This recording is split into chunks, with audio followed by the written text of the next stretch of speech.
வணக்கம். இலங்கை செய்திகளுக்காக நான் ஹரிணி. முதலில் தலைப்புச் செய்திகள். மீண்டும் அரசியலில் வெற்றி பெற நாமல் எடுத்துள்ள புதிய வியூகம். மஹிந்த ராஜபக்ஷ தற்போதைய வசிப்பிடத்தை மீண்டும் அரசாங்கத்திடம் ஒப்படைக்க வேண்டும். தேவைப்பட்டால் அவருக்கு பொருத்தமான வீடொன்று வழங்கப்படும் என உறுதியளித்த ஜனாதிபதி. மஹிந்த ராஜபக்ஷவை அரசுக்கு சொந்தமான இல்லத்திலிருந்து வெளியேற்ற நாடாளுமன்றில் சட்டமூலம் ஒன்றை சமர்ப்பிக்க உள்ளதாக அரசாங்கம் அறிவிப்பு. இனி விரிவான செய்திகள். ஜனாதிபதி அனுரகுமார இராணுவத்தின் வசமுள்ள வடக்கு பகுதி தமிழர்களின் நிலங்கள் விரைவில் முழுமையாக அவர்களிடம் திரும்ப ஒப்படைக்கப்படும் என கூறியுள்ளார். அது தொடர்பாக அவர் கூறும்போது 1980களில் இருந்து ஆயுத போராட்டத்தின் போது இராணுவ தேவைகளுக்காக அரசாங்கம் தொடர்ச்சியாக மக்களின் நிலங்களை அபகரித்து வந்தது. குறிப்பாக தமிழர்கள் அதிகம் வாழும் யாழ்ப்பாணம் நகரில் பலாலி இராணுவ தளத்தை சுற்றி உயர் பாதுகாப்பு வலயத்தை உருவாக்குவதற்கு தமிழர்களுக்கு சொந்தமான சுமார் 3500 ஏக்கருக்கும் அதிகமான நிலங்கள் இராணுவத்தால் கையகப்படுத்தப்பட்டன. அதனால் வடக்கு பகுதி தமிழர்களிடமிருந்து இராணுவத்தால் கைப்பற்றப்பட்ட நிலங்கள் விரைவில் திரும்ப ஒப்படைக்கப்படும் என உறுதியளித்ததுடன் இதற்கான செயல்முறை விரைவில் ஆரம்பிக்கப்படும் எனவும் மக்களுக்கு உறுதியளித்துள்ளார். வடக்கு மற்றும் கிழக்கு மாகாணங்கள் உட்பட 14,000 கிராமங்களை உள்ளடக்க ஸ்ரீலங்கா பொதுஜன பெரமுன ஏற்பாடு செய்துள்ள நாமலுடன் கிராமத்திற்கு கிராமம் வேலை திட்டம் நாளை தொடங்க உள்ளதாக தகவல் வெளியாகியுள்ளது. நாளை முற்பகல் மத வழிபாடுகள் மற்றும் சடங்குகள் இந்த நடவடிக்கைகளை தொடங்குவதற்கான ஏற்பாடுகள் செய்யப்பட்டுள்ளதாக அக்கட்சியின் பொதுச் செயலாளர் சட்டத்தரணி சாகர காரியவசம் தெரிவித்துள்ளார். முதலாவதாக குறித்த வேலை திட்டமானது நொச்சியாகம பகுதியில் நாளை பிற்பகல் நடைபெற உள்ளது. இந்த திட்டத்தின் போது தற்போதைய அரசியல் நிலைமை, ஸ்ரீலங்கா பொதுஜன பெரமுனவின் எதிர்கால திட்டங்கள் மற்றும் அரசாங்கத்தால் மேற்கொள்ளப்படும் அடக்குமுறைகள் குறித்து பொதுமக்களுக்கு தெரிவிக்கப்படும் என்று எதிர்பார்க்கப்படுகிறது. இதேவேளை உள்ளூராட்சி தேர்தலுக்கு முன்னர் தேர்ந்தெடுக்கப்பட்ட ஒவ்வொரு தொகுதிக்கும் சென்று முக்கிய ஆர்வலர்களை சந்திக்கும் திட்டமிடப்பட்டுள்ளது என்றும் கூறப்பட்டுள்ளது. இன்று லோககந்தாயா மா எலிய பகுதியில் நடைபயணம் மேற்கொண்ட போது இடது காலில் எலும்பு முறிவு ஏற்பட்ட சீன புரட்சி ஒருவருக்கு நுவரெலியா முகாமில் உள்ள விசேட அதிரடிப்படை STF அதிகாரிகள் குழு உதவியது. காயமடைந்தவரை கவனித்த STF அதிகாரிகள் உடனடியாக முதல் உதவி அளித்தனர். கிடைக்கக்கூடிய உபகரணங்களை பயன்படுத்தி அவர்கள் ஒரு தற்காலிக ஸ்ட்ரெச்சரை உருவாக்கினார்கள். அவருக்கு மருத்துவ சிகிச்சையை பெறுவதை உறுதி செய்வதற்காக சவாலான நிலப்பரப்பில் தோராயமாக 4 கிலோமீட்டர் தூரத்திற்கு 4 பேராக சேர்ந்து சீன சுற்றுலா பயணியை தூக்கிச் சென்றுள்ளனர். நாடு முறையான பொது போக்குவரத்து இன்மையால் ஏற்படும் இழப்பு வருடாந்தம் 500 பில்லியன் ரூபாவாகும். வாகன இறக்குமதி மீதான தடைகள் தளர்த்தப்பட்டவுடன் இந்த இழப்பு இரட்டிப்பாகும் என எதிர்பார்க்கப்படுவதாக லங்கா தனியார் பஸ் உரிமையாளர்கள் சங்கத்தின் தலைவர் கெமனு விஜயரத்ன தெரிவித்தார். அவர் பல வருட கட்டுப்பாட்டுகளின் பின்னர் அரசாங்கம் வாகன இறக்குமதியை இன்று மீண்டும் ஆரம்பித்துள்ளதாக குறிப்பிட்டார். புதிய கார்கள், முச்சக்கர வண்டிகள் மற்றும் மோட்டார் சைக்கிள்களின் வருகையால் வீதி விபத்துகளின் எண்ணிக்கை அதிகரிக்கும். இதனால் ஏற்படும் செலவுகள் மீண்டும் நாட்டுக்கு சுமையாக மாறும் என எச்சரித்தார். விஜயரத்ன மேலும் கூறுகையில், இறக்குமதி செய்யப்படும் பெரும்பாலான பேருந்துகள் இந்தியாவிலிருந்து வரும். ஒரு புதிய பேருந்து வரி உட்பட குறைந்தபட்சம் 17 மில்லியன் ரூபாய் ஆகும். பயன்படுத்தப்பட்ட பேருந்துகளை இறக்குமதி செய்யவும் அரசாங்கம் திட்டமிட்டுள்ளது. அவற்றை அடிக்கடி பழுது பார்க்க வேண்டியிருக்கும் மற்றும் அதிக எரிபொருளை உட்கொள்ளும் என்று அவர் எச்சரித்தார். இறக்குமதி செய்யப்படும் பேருந்துகளுக்கு அதிக வரி விதிக்கப்பட்டுள்ளதால் ஆண்டுதோறும் ஜூலை மாதம் பேருந்து கட்டணம் உயரும் என எதிர்பார்க்கப்படுகிறது. தற்போது மக்கள் தொகையில் கால்பகுதியினர் பொது போக்குவரத்தை நம்பியுள்ளனர். பலர் தனியார் வாகனங்களை பயன்படுத்துகின்றனர் என்றார். தலாவ A28 வீதியில் 70வது கிலோமீட்டர் தபால் நிலையத்திற்கு அருகில் ஜனாதிபதி பாதுகாப்பு பிரிவுக்கு சொந்தமான வாகனம் விபத்துக்குள்ளாகுவதாக போலீசார் தெரிவித்தனர். வாகனம் வீதியை விட்டு விலகி மின்கம்பத்தில் மோதியதில் இன்று அதிகாலை இந்த சம்பவம் இடம்பெற்றுள்ளது. விபத்து இடம்பெற்ற போது வாகனத்தில் ஜனாதிபதி பாதுகாப்பு பிரிவைச் சேர்ந்த 4 போலீஸ் உத்தியோகத்தர்கள் இருந்தனர். 4வரும் படுகாயமடைந்தனர். முதலில் அவர்கள் சிகிச்சைக்காக தலாவ மருத்துவமனை கொண்டு செல்லப்பட்டனர். பின்னர் மேலதிக மருத்துவ சிகிச்சைக்காக அனுராதபுர போதனா வைத்தியசாலைக்கு மாற்றப்பட்டனர். சம்பவம் தொடர்பான மேலதிக விசாரணைகள் இடம்பெற்று வருகின்றன.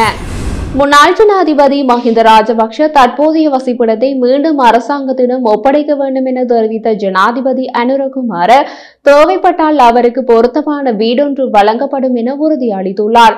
கல்கமுவ பிரதேசத்தில் இடம்பெற்ற மக்கள் சந்திப்பொன்றில் கலந்து கொண்டு உரையாற்றிய ஜனாதிபதி தற்போதைய வாசஸ்தலத்தை எக்காரணம் கொண்டும் ராஜபக்ஷ தங்குவதை அனுமதிக்கப் போவதில்லை என வலியுறுத்தினார். தனது சொந்த வரவு செலவு திட்டத்தை 50% குறைப்பது உட்பட வீண் செலவுகளை கட்டுப்படுத்த அரசாங்கம் மேற்கொண்டுள்ள முயற்சிகளை ஜனாதிபதி எடுத்துரைத்தார். ராஜபக்ஷவின் உத்தியோகபூர்வ இல்லத்தை பற்றி குறிப்பிடுகையில் அதன் பாரிய அளவு மற்றும் புனரமைப்பு செலவுகள் குறித்து ஜனாதிபதி விமர்சித்தார். முன்னாள் ஜனாதிபதிகளை தியாகம் செய்ய சொன்னோம். நீங்கள் வசிக்கும் வீடு மிக பெரியது, 30,500 சதுர அடி பரப்பளவு கொண்டது. அது ஒரு பரந்த வயல் போன்றது. 2 பேருக்கு மட்டும் அவ்வளவு பெரிய வீடு தேவையா?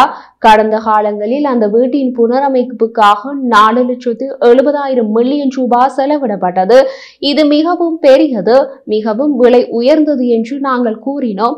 இப்போது நாங்கள் அவர்களை தூக்கி எறிந்து பழிவாங்க முயற்சிக்கின்றோம் என்று கூறுகிறார்கள். இது பழிவாங்கல் அல்ல. பொது படத்தை வீணாக்காதீர்கள். தனது நிலைப்பாட்டை மீண்டும் வலியுறுத்திய ஜனாதிபதி ராஜபக்சவை அந்த வாசஸ்தலத்தை திரும்ப பெறுமாறு வலியுறுத்தினார். எனவே நாங்கள் சொல்கிறோம், தயவு செய்து வீட்டை திரும்பிக் கொடுங்கள். உங்களிடம் வசிக்க இடமில்லை என்றால் நாங்கள் உங்களுக்கு ஒன்றை வழங்குவோம். அவர் ஜனாதிபதியாக இருந்த காலம் முழுவதும் 10 ஆண்டுகளாக வாங்கி கணக்கில் சம்பளம் டெபாசிட் செய்யப்பட்டது. ஒரு மாதம் கூட அந்த பணம் எடுக்கப்படவில்லை. மஹிந்த ராஜபக்ஷவின் மகன் கூட வங்கி கணக்கில் வரவு வைக்கப்பட்ட சம்பளத்தை எடுக்கவில்லை. அவர்களுக்கு வந்த சம்பளம் மறந்துவிட்டது. அவர்களிடம் இருக்கும் செல்வத்தை கற்பனை செய்து பாருங்கள். இப்போது குடியிருக்க வீடு இல்லை என்கிறார்கள். உங்களுக்கு இடம் இல்லை என்றால் ஒன்றை தருகிறேன், ஆனால் தற்போதைய குடியிருப்பை நீங்கள் வைத்திருக்க அனுமதிக்க மாட்டேன் என்றார். அரசியல்வாதிகளின் திருட்டையும் வீண்விரயத்தையும் தடுக்க வேண்டும் என்று மக்கள் எங்களிடம் கேட்டுக்கொண்டனர். நாங்கள் அதை செய்தோம். எவ்வளவு வீண்விரயத்தை நிறுத்தினோம். எனது பட்ஜெட் 50% குறைக்கப்பட்டுள்ளது. அந்த தொகையை இந்த வருடம் சேமிப்பேன். பொது நிதியை வீணாக்க மாட்டோம். வாகன இறக்குமதி கட்டுப்பாடுகள் அண்மையில் நீக்கப்பட்டமை தொடர்பில் ஜனாதிபதி கருத்து தெரிவிக்கையில், பல வருடங்களாக இந்த நாட்டிற்கு வாகனங்கள் இறக்குமதி செய்யப்படவில்லை. தனிப்பட்ட பாவனைக்காக வாகனங்களை இறக்குமதி செய்வதற்கு இன்று முதல் அனுமதி வழங்கப்பட்டுள்ளது. இருப்பினும் இது கடினமான மற்றும் எச்சரிக்கையான பணியாகும். பிப்ரவரியில் வாகனங்களை இறக்குமதி செய்ய அனைவரும் விரைந்தால் டாலரின் தேவை உயரும். எனவே வாகனங்களை எச்சரிக்கையுடன் விடுவித்து வருகிறோம். டாலர் பெறுமதி அதிகரிப்பு மற்றும் புதிதாக விதிக்கப்பட்டுள்ள வரிகள் காரணமாக வாகன விலைகள் அதிகரித்துள்ளதாக அவர் மேலும் விளக்கம் அளித்துள்ளார். ஒரேடியாக தேவை அதிகரித்தால் நெருக்கடி ஏற்படும். ஆரம்பத்தில் விலை உயரும், ஆனால் காலப்போக்கில் குறைப்பு எதிர்பார்க்கிறோம். இவைதான் பொருளாதாரத்தில் நாம் செய்து வரும் குறிப்பிடத்தக்க மாற்றங்கள்.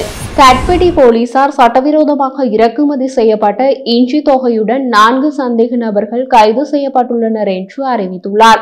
இன்று கட்பெட்டி போலீஸ் நிலைய அதிகாரிகள் குழு ஒன்று கட்பெட்டி கண்டகுடாவ பகுதியில் ஒரு ரகசிய தகவலின் பேரில் சோதனை நடத்தியுள்ளனர். அந்த சோதனையின் போது சட்டவிரோதமாக இறக்குமதி செய்யப்பட்ட 1839 கிலோகிராம் இஞ்சியை கைப்பற்றியுள்ளனர். கடல் வழியாக நாட்டிற்குள் நுழைந்து சந்தேக நபர்கள் லாரியுடன் கைது செய்யப்பட்டனர் என்று போலீசார் கூறியுள்ளனர். பிரதமர் ஹரினி அமரசூரிய தலைமையில் பத்திரமுல்லையில் அமைந்துள்ள கல்வி, உயர்கல்வி மற்றும் தொழிற்கல்வி அமைச்சில் நடைபெற்ற கலந்துரையாடலில் முன்பிள்ளை பருவ அபிவிருத்தி தொடர்பாக தேசிய கொள்கையொன்றை உருவாக்குவதற்கான முதல் சுற்று பேச்சுவார்த்தை இடம்பெற்றுள்ளது. பெண்கள் மற்றும் சிறுவர் விவகார அமைச்சின் அதிகாரிகளும் இதில் கலந்து கொண்டதாக கல்வி அமைச்சு குறிப்பிட்டுள்ளது. அனைத்து முன்பிள்ளை பருவ அபிவிருத்தி நிறுவனங்களையும் ஒரே கொள்கையின் கீழ் செயற்படுத்துவதற்கு தேவையான கொள்கையை தயாரித்து ஒன்றிணைந்த கொள்கையாக முன்வைத்து அமைச்சரவையில் அனுமதியை பெறுவதற்கான நடவடிக்கைகளை முன்னெடுக்குமாறு அதிகாரிகளை பிரதமர் அறிவுறுத்தினார்.